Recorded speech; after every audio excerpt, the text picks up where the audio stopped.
Got any food? I haven't eaten in 3 days. What the hell? Don't mess with me. The call from Eric, after years of silence, was asking us to check on his house. What could be going on? What if Jennifer or Amber had collapsed? With various worries in mind, we rang the doorbell at Eric's place. But there was no sign of anyone coming to answer. Maybe they'd gone out together. If they were out, it wouldn't be strange if they couldn't pick up the phone at that moment. Thinking that, just to be sure, Thomas and I decided to walk around the house before leaving. It hasn't changed a bit since a few years ago, I thought as we walked towards the backyard. Then Thomas spoke up. Hey, look at that! Looking where Thomas was pointing, there was a black object. It kinda looked like a child, but not quite. The black thing wasn't moving at all, making us doubt if it was even human. We never imagined it would turn out like this. When we found out what that black object really was, we were too shocked to make a sound. My name's Sarah Johnson, a 61-year-old housewife. Now I'm living peacefully with my husband Thomas, our son Eric, and our granddaughter Amber. But we went through a lot of tough times before we could live like this. Thomas and I met at the company I joined after graduating college. It was my first job, my first time in that kind of environment. I was nervous about everything as I started my career. Thomas, who became my direct boss, was the one who kindly taught me the ropes. If there's anything you don't get, just ask me, okay? Thank you so much. Thomas was really kind, and I respected him both as a boss and as a person. At first, we were just boss and subordinate, but after spending a lot of time together, we gradually got closer. And before we knew it, we were dating. After 3 years together, we got hitched. I quit my job and became a full-time housewife. 2 years later, our son Eric was born. When Eric grows up, I want to take him to all sorts of places. The beach, the zoo, amusement parks. That sounds great. I'd love to go to those places again too. As we gazed at little Eric's face, we dreamed about our future. We hoped Eric would grow up to be healthy, kind, and caring. We wished he'd find his own happiness and live life his own way. And just as we'd hoped, Eric grew up healthy and strong. Animals! There's so many! Yeah, there sure are a lot, huh? Just like we'd talked about when Eric was born, we took him to all sorts of places like the beach, the zoo, and amusement parks. Are you having fun, Eric? I could tell from his face that he was enjoying himself, but I wanted to hear it from him. It's fun! Eric answered with sparkling eyes. After that, Eric kept growing up healthy and strong, just like we'd wished. And before we knew it, he was all grown up and working. Eric got a job at a company near our house. It's not a huge company, but apparently the pay and benefits are good. I remember how happy he was when he got the job offer, since it was his top choice. But it seems like being a working adult is tough. I don't want to go to work tomorrow. Eric mumbled. Seeing him like that reminded me of when I was just starting out. I used to say stuff like I didn't want to go to work or I wanted to quit too. Well, I gotta go though.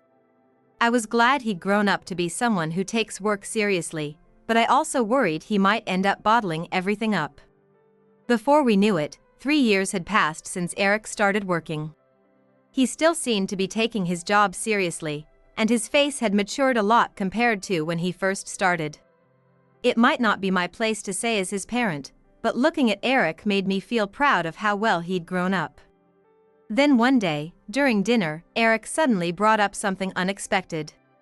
There's a woman I'd like you to meet. A woman you want us to meet? Could it be? Yeah, there's a woman I want to marry. Eric's already at the age to get married, huh? Time sure flies.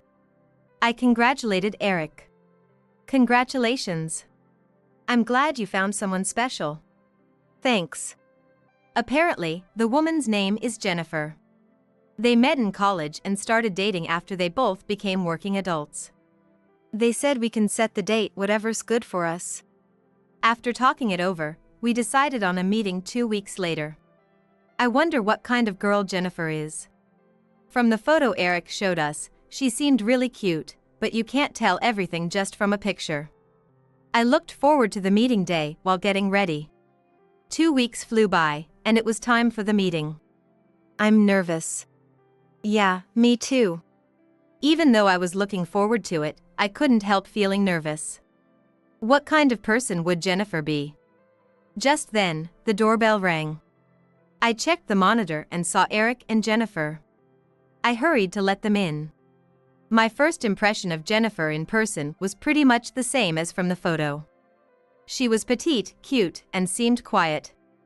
Let me introduce you, Eric said, and Jennifer, seeming nervous, said hello in a small voice.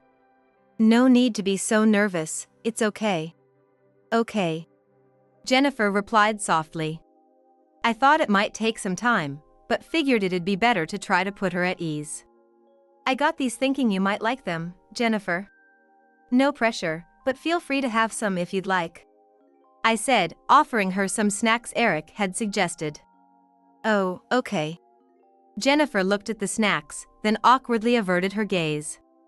Jennifer's demeanor didn't change after that. She kept looking down, staying silent. What do you think, Jennifer? Well, she'd answer if someone spoke to her, but otherwise didn't open her mouth at all. At first I thought she must be really nervous, but as time went on, I started to wonder if that was really it. She looked bored, sleepy, zoned out, with no sign of wanting to participate in the conversation. Are you okay, Jennifer? Yeah. Her replies were curt, and she gave me a look that seemed to say, don't talk to me. If she said that wasn't her intention, that'd be one thing, but I couldn't help but be bothered by Jennifer's attitude. In the end, the meeting ended earlier than we'd expected, and Jennifer left.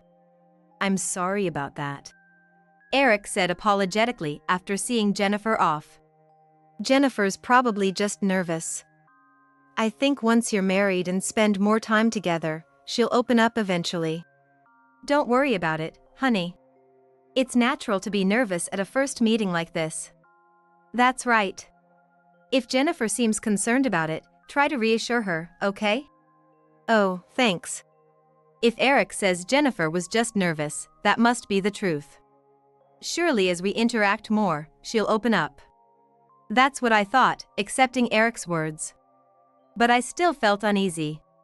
Somehow, it didn't seem like it was just nerves. But since I had no proof, I couldn't ask about Jennifer's real feelings. I worried if Eric would be happy marrying Jennifer, but I knew it wasn't my place to butt in. If Eric could be happy, that's all that matters. I decided to watch over Eric and Jennifer, hoping my concerns were unfounded. Eric and Jennifer rented a place near our house and moved in there. Maybe it sounds overprotective, but having them nearby gave me peace of mind. In fact, after they got married, we started seeing more of each other. Jennifer smiled more than she did at that first meeting, which made me happy. She also talked more, making me think my unexplainable worries might have been for nothing. Thanks again for today. I don't want to rely on you too much, but things have been really busy. Don't worry about it. Things must be tough with all the changes, right, honey? That's right. You're living nearby, so feel free to lean on us, okay? Just kidding. With their new life starting, Eric and Jennifer must have some worries. Plus, Jennifer moved here from her hometown. All the more reason for Thomas and me to look out for them. Though we were careful not to meddle too much. We'd go over if they called us, and try to give good advice if they asked for it. If they didn't need our help anymore, that'd be fine. They could rely on us whenever they needed to. As Eric and Jennifer got used to married life, we got called over less often. But we still kept in touch, calling sometimes to catch up and chat about this and that. Then one day, we got some really exciting news from Eric. Hey! We're having a baby. What? A baby? Yeah, we just found out, so it's still early, but we wanted to let you know. Jennifer said to tell you guys too. Time sure flies. Little Eric's gonna be a dad. Congratulations! I said, truly happy for them. Thanks. Was it just me, or did Eric's voice sound a bit choked up over the phone? Hearing that, I felt like I might cry too. Things are gonna get tough again, but if you need any help, call us right away, okay? And tell Jennifer not to overdo it, you hear? Got it, I'll tell her. Thanks, really. After that call, Thomas and I started getting invited over to Eric and Jennifer's place more often. You okay, Jennifer? Feeling all right? I called out to Jennifer, who was slumped on the couch. Yeah. I'm fine. Sorry for relying on you so much. Don't worry about it. We told you to call us, didn't we? Let us do this much, okay? Thank you. Jennifer looked relieved and sank back into the couch. A few months later, Eric and Jennifer had a healthy baby girl. They named her Amber. Eric and Jennifer's first child, and our first grandchild. Seeing Amber sleeping in Jennifer's arms reminded me of when Eric was little. Looks like Thomas felt the same way. It kinda reminds me of when Eric was a baby. Oh, you thought so too? Yeah, like the face and hands and stuff. Come on. You're embarrassing me. Eric rubbed his head, looking sheepish. After that, we started going over to Eric and Jennifer's place more often. Not to be nosy, but because they asked us to. With Amber born, of course their life changed a lot, and like we said before, we still wanted them to call us if they needed anything. Thank you so much. It's nothing. We're just watching Amber for you. Okay. But about 3 years after Amber was born, Eric and Jennifer stopped calling us over completely. Not only that, we couldn't get in touch with them at all. We haven't heard from them in a while, have we? I hope everything's okay. It is kinda worrying. But I don't think we need to force contact. You're right. I'm sure they'd call if anything was wrong. They definitely would. It's not like we had a fight or anything. Thomas's words reassured me a bit. But after being so close before, I still worried as a parent. Before we knew it, 2 months had passed without hearing from Eric and Jennifer. I was starting to wonder if they were doing all right. I thought about contacting Eric, maybe sending a message first. I asked Thomas what he thought. Hey, do you think I should send Eric a message? You worried? A little. Am I overthinking? Nah, just sending a message should be fine. Honestly, I've been worried too. With Thomas okay, I quickly sent Eric a message asking if they were doing all right. But there was no sign of a reply. After waiting about a week, I sent another message. But still no response. Maybe I should try calling Eric. Wanting to at least try calling, I asked Thomas again. Yeah, go ahead and call. Thomas seemed concerned too. With his quick agreement, I called Eric right then and there. He didn't pick up the first time, but when I tried again a little later, Eric finally answered. Hello. But Eric's voice sounded dark, totally different from before. Oh. Hello. Eric, have you been busy lately? I sent messages but didn't hear back. I got a little worried. Then Eric gave a surprising reply. Listen. Could you stop with the messages and calls? Please? What? Just then, I heard a woman's voice on the other end. Hang up already. Stop wasting time on useless chatter. Don't let them call again, you hear me? And don't let them come over either. Sorry. Jennifer's mad, so I gotta hang up. And don't come to our house anymore. I really don't want you checking on us. We're doing fine. Eric's voice sounded rushed, different from usual. What? But I mean it. Don't do anything weird. Bye. Eric hung up abruptly. What happened? He said not to call anymore. Huh? I told Thomas what Eric had said on the phone. At first, Thomas looked skeptical, but he seemed to reconsider. I can't believe Eric would say that. But you've got no reason to lie, right? Maybe things have changed for Eric. Let's do as he says. Like Eric said, we won't contact them. I'd like to check on them, but maybe we'd better not. We don't know what's going on with Eric and Jennifer, but hearing Jennifer's words, it's clear something's not right. Considering how upset Jennifer seemed, going to check on them right away probably isn't a good idea. We listened to Eric and stopped contacting them after that call. Still, I wonder what happened to Jennifer. I'd never heard Jennifer raise her voice like that before. It was shocking. At the same time, I remembered when I first met Jennifer. Maybe that uneasy feeling I had then wasn't wrong after all. Thinking that sent a chill down my spine. About 3 years later, we were still living without contacting Eric and them. Of course we worried if they were doing okay, but with no news and nothing in the papers, we figured things couldn't be too bad. Naturally, we hadn't seen Amber either. She must be about 6 now. She should be in school. I wondered if we'd never see Eric and them again. Then one day, something happened that changed everything. It all started with a phone call from someone. I was doing housework as usual when my phone rang. I looked at the screen to see who it was, and there was Eric's name. I quickly answered and spoke to Eric. Hello. Oh, Mom. Eric answered, sounding exhausted. Are you okay? What's wrong? Yeah. I'm fine. Sorry. It's been a while. I've got a favor to ask. A favor? What kind of favor would he call after 3 years? I asked Eric for details. I'm on a business trip, day 3, and I can't get in touch with Jennifer. She should be reachable at this time, but there's no sign of her answering. If you don't mind, could you go check on the house? Sorry to ask. I don't mind, but is it okay to go to the house? You said before absolutely don't come over. Oh. I'm really sorry about that. A lot was going on. But it's okay now.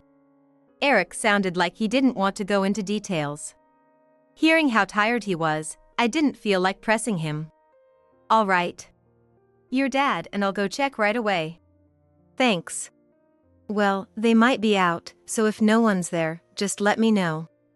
Got it. I was glad to talk to Eric after so long, but the content wasn't exactly happy. I hung up and immediately told Thomas what was going on. Okay. Thomas started getting ready to go out as soon as he answered. After that, we hurried to Eric and Jennifer's house. What could be happening? What if Jennifer or Amber had collapsed? With various worries in mind, we arrived at their house. We rang the doorbell, but there was no sign of anyone coming to answer. Maybe they're out? Looks that way. Let's check around the house before we go. Good idea. It hasn't changed at all in years, I thought as we walked through the yard. Then Thomas spoke up. Hey, look at that! Looking where Thomas was pointing, there was a black object. Squinting, it kinda looked like a child. We cautiously approached the black object. When we realized what it was, I couldn't believe my eyes. There was Amber, chained to the shed. Though Amber's body had changed in the past 3 years, her facial features hadn't changed much. Plus, this was the yard of Amber's house, so we knew right away it was her. It wasn't visible from the street and was out of sight. As awful as it sounds, it was probably the perfect place to hide Amber. Could it be Amber? Grandma and Grandpa? How did this happen? Don't move! Thomas quickly removed the chain attached to Amber. Amber looked terribly weak, so I called for an ambulance.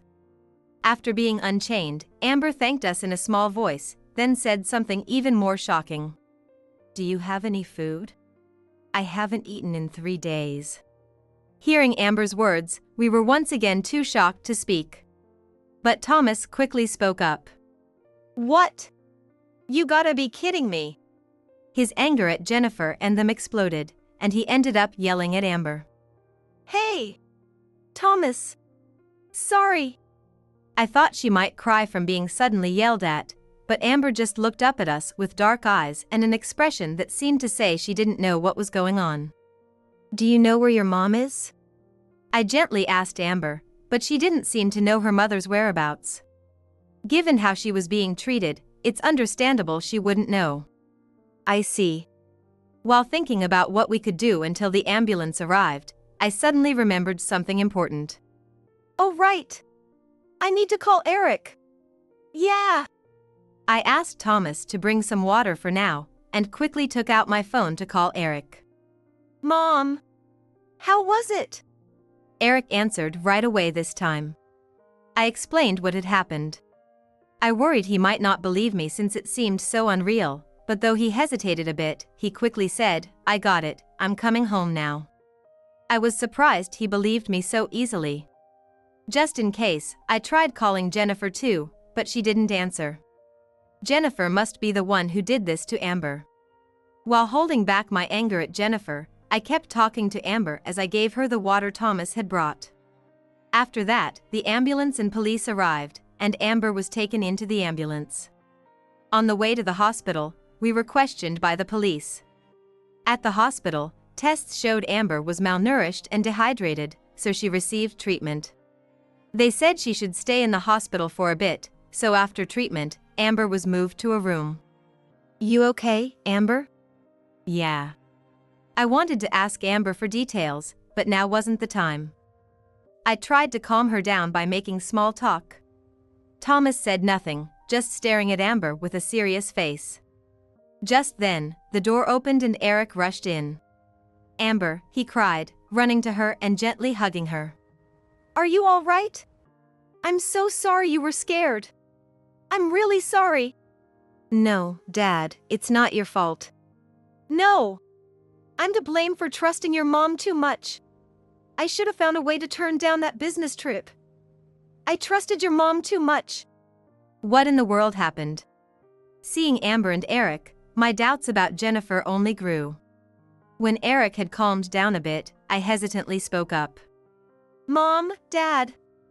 I'm really sorry. I've caused you so much trouble. I don't know what to do anymore. Hold on, calm down. We just want to know what happened. We didn't ask before 'cause we figured you had your reasons. But now, your dad and I have a right to know what's going on. That's true. Okay, I'll tell you. Seeming to understand how I felt, Eric agreed to explain everything. Amber, can you tell us anything? About your mom? Thomas asked Amber gently, maybe feeling bad about yelling earlier. But Amber didn't seem bothered at all and said, "Yeah, I'll talk." Okay, can we start with you, Amber?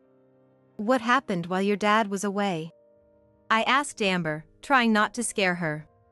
Gripping the blanket, she began to speak. Mom changed after Dad started going on business trips. Did she get scary? Yeah, she stopped giving me food. I couldn't drink anything on my own either. 'Cause I'd get yelled at if I did. No food and not even allowed to drink. How horrible. With a heavy heart, I listened as she continued. Mom was scared when she got mad, so I stayed quiet, you know? But this morning, an angry mom took me outside, and I was out there the whole time. You didn't do anything to make her mad, right? No, I was being quiet. If she'd been outside since that morning, it made sense she didn't know what Jennifer had been doing. No matter what the reason, how could she do that to her own daughter? What was Jennifer thinking? Looking at Thomas and Eric, they had indescribable expressions. I guess they couldn't believe Jennifer's actions either. I couldn't understand her motives either. Is that all you remember? Yeah. All right, Eric, your turn to talk. Thomas prompted Eric in an angry voice. Everyone's eyes shifted from Amber to him. Well, Jennifer started changing when Amber was about 3. She got rougher with her words, got angry easily. At first I tried to talk to her about it, but gradually I got overwhelmed by Jennifer. I had no choice but to do whatever she said. Eric started talking, looking exhausted.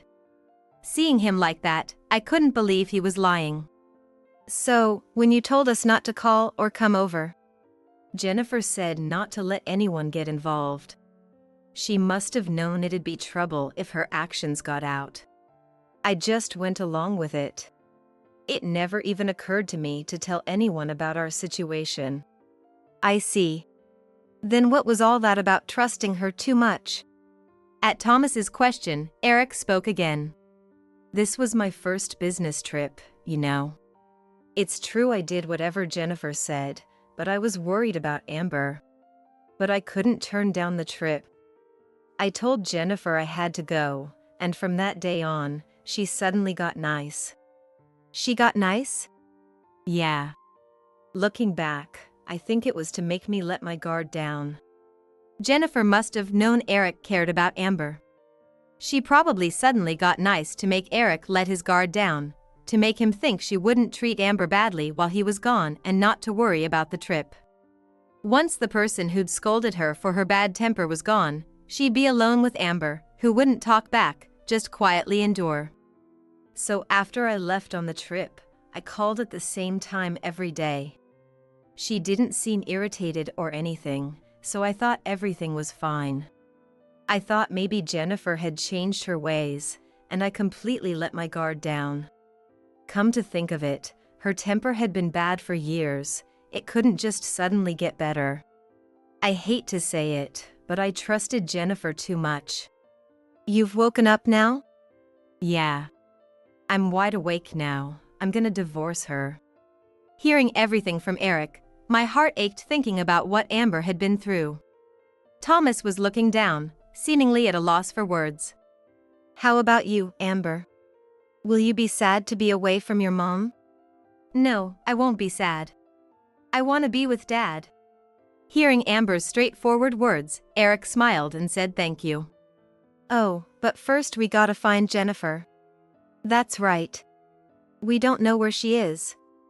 I tried calling her several times on the way here, but she didn't pick up. I've got an idea, Eric said, taking out his phone and doing something. I'll contact some college friends. Someone might know something, or at least have a clue. That might be a good idea.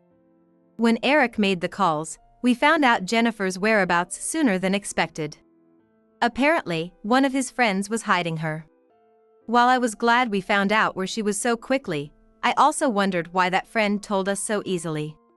That friend told you pretty easily, huh? Thomas seemed to think the same thing and said to Eric. Eric laughed and said, well, I guess a lot happened.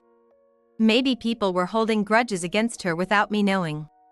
You know how people put on a good face even when they're annoyed inside cause they don't want to mess up relationships? But when they heard what happened this time, they probably thought to hell with it.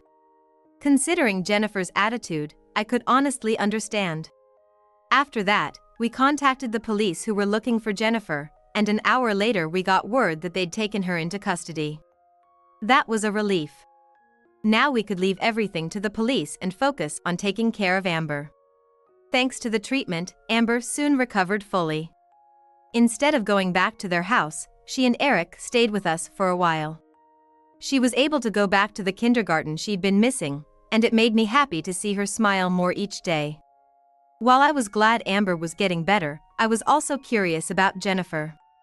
We heard Jennifer's testimony from the police, and it was awful. Apparently, she said some terrible things during questioning. I don't need my husband or daughter anymore. I wanted a divorce, but I thought I might have to pay money, so I couldn't say it. When asked why she wanted a divorce, she apparently answered, because I found a new man. The reason for leaving Amber in the yard was just because, she said. I wouldn't care if my daughter disappeared, I actually wanted her gone. If she died out there, that would have been fine too. I wanted to raise a child with my new man instead of that ugly kid. We couldn't believe our ears. After hearing Jennifer's testimony from the police, we were too angry to speak and fell silent. Eric had been doing whatever Jennifer said, so it's no wonder he didn't notice her cheating. We weren't planning to have anything to do with Jennifer anymore, but we wanted to say something to her one last time. So Eric and I went to see her while Amber was at kindergarten. Thomas said, I don't want to see that woman's face ever again, so he didn't come with us. A few minutes after we were shown to the visiting room, Jennifer arrived. You came here. Thank you. I wanted to see you. As soon as Jennifer saw us, she started talking in a sweet voice. I was so lonely. No one came to see me. Of course not. Eric coldly shot back at Jennifer's smooth talk. I hear you were fooling around with another guy. Fine, I'll let that slide. Think whatever you want about me, do whatever you want. But Amber's off limits. Why'd you do such awful things to her? Do you even realize what you've done? When Eric questioned her, Jennifer suddenly turned sour. Huh? What? Is that why you came? Who cares? Amber's fine in the end, right? If you just came to lecture me, get lost. Look, I was just following my instincts. I found a new, attractive man, and I wanted to have his baby. So I didn't need you or Amber anymore, that's all. That's all. Yeah, that's all. So I don't even know why I'm here. Are you serious? Hearing Jennifer's selfish claims, Eric finally raised his voice. Do you have any idea how terrible what you did was? No, if you did, you couldn't say stuff like that. I was such an idiot to marry you. Huh? That's my line. Whatever. I don't want to talk to you anymore. I thought if I said I wanted to see you, you'd forgive everything. As if I'd actually want to see you guys. If you've got a new man you like, why are you sucking up to Eric? Shut up. You be quiet. Jennifer, all worked up, kept saying things too awful to hear. The guard tried to calm her down, but she just glared at us. Forget it, let's go. I'm gonna divorce you. I'll send the papers, so sign him and send him back. Yeah, divorce. That's fine, you can have the kid. I've got someone waiting for me. Sure, whatever. And that's how our visit with Jennifer ended. Glad I didn't go. If I'd heard her say that stuff, I don't know what I might have done. When we told Thomas what happened at the visit, he said that jokingly. But knowing Thomas, if he'd actually faced Jennifer and heard her talk like that, who knows what he might have done. He probably would have gotten angrier at Jennifer than Eric did. As Eric had declared, his divorce from Jennifer was finalized. There were more things to discuss, but Eric said, I don't want to have anything to do with Jennifer anymore. I'll work hard to make sure Amber doesn't want anything. He's really become dependable. I thought honestly, hearing Eric's sincere words. After that, Jennifer went through a trial and received an appropriate punishment.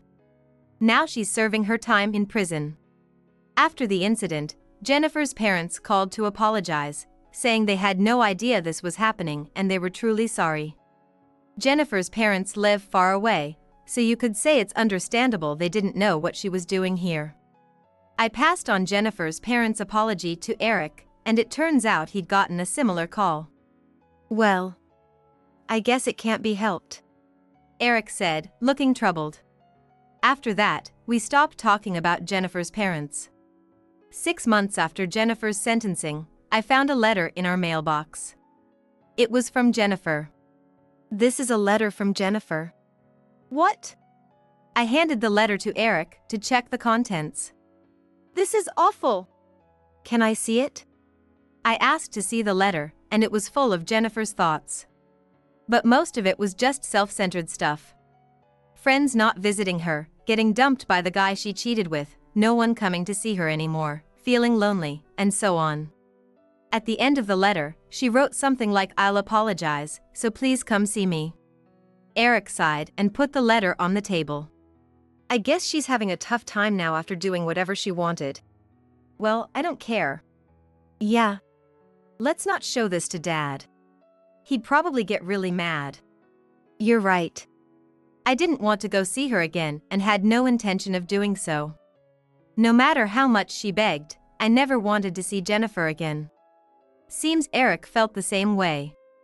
I'm really glad we got divorced, Eric muttered after things had settled down. A year has passed since then, and now we're living peacefully with Thomas, Eric, and Amber.